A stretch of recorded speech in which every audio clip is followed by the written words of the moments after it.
Donc, le service de médecine et réanimation du nouveau-né accueille des bébés qui ne peuvent rester avec leur mère en pouponnière ou qui sont transférés d'autres centres de la région et qui ont besoin de soins. Il s'agit essentiellement de bébés prématurés qui sont nés plus tôt, mais aussi de bébés qui sont nés au terme normal de la grossesse, mais qui ont besoin de soins particuliers. Et tout au long de ces soins, le service applique une philosophie particulière de soins, qui sont des soins de développement centrés sur l'enfant et sa famille, et en particulier du programme NIDCAP, qui en est une des formes les plus abouties, et qui vise à concilier les soins techniques et médicaux qui sont nécessaires à la santé de l'enfant, mais aussi au soutien de son bien-être et au soutien de son développement et des liens qu'il crée avec ses parents.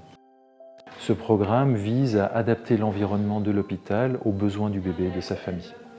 Alors, la prise en charge en néonatologie commence dès la naissance à proximité de la salle d'accouchement.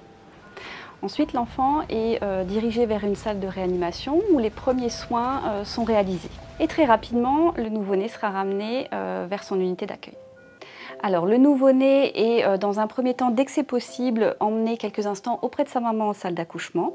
Puis nous proposons au deuxième parent de nous accompagner jusqu'à son unité d'accueil. Ce trajet peut se faire soit par le biais de notre incubateur de transport, ou alors nous proposons au deuxième parent de le prendre dans les bras, en peau à peau, grâce à notre fauteuil de peau à peau. Le service de néonatologie est situé majoritairement au 7e étage du bâtiment mère-enfant. On peut rejoindre le 7e étage par l'ascenseur C.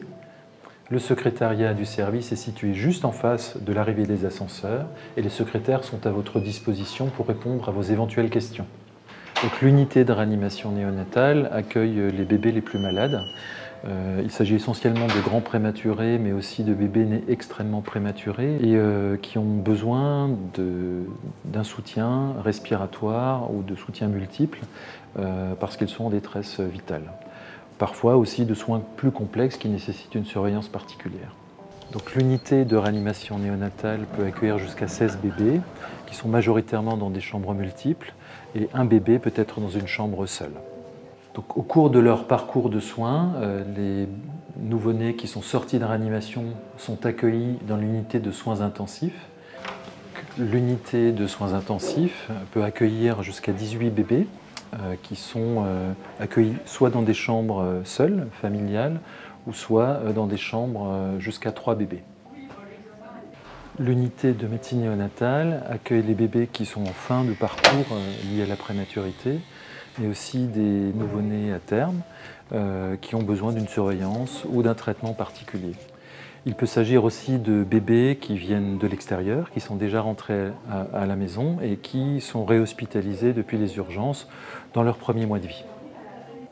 Comme dans l'unité de médecine néonatale, dans le parcours de soins, les bébés peuvent être accueillis aussi dans l'unité kangourou.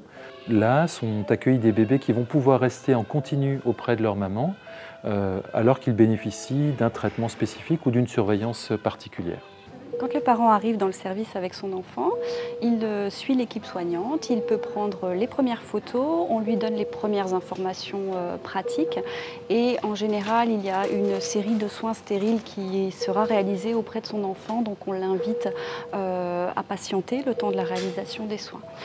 Plus tard, quand il va revenir, l'infirmière prendra le temps de lui réexpliquer tout l'environnement de l'enfant, les premiers comportements de son enfant, les informations organisationnelles du service, les informations pratiques. Elle va lui remettre plusieurs livrets destinés à maintenir le lien parental, qu'il soit par la présence physique que par un appel téléphonique.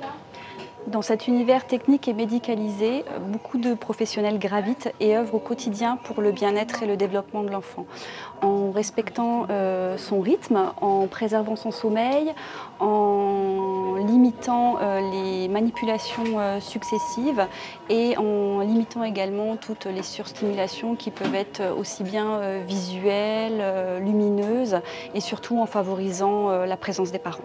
Pour privilégier le soutien familial, grands-parents et fratries sont invités à venir, ainsi que 1 à 2 personnes ressources si les parents le souhaitent.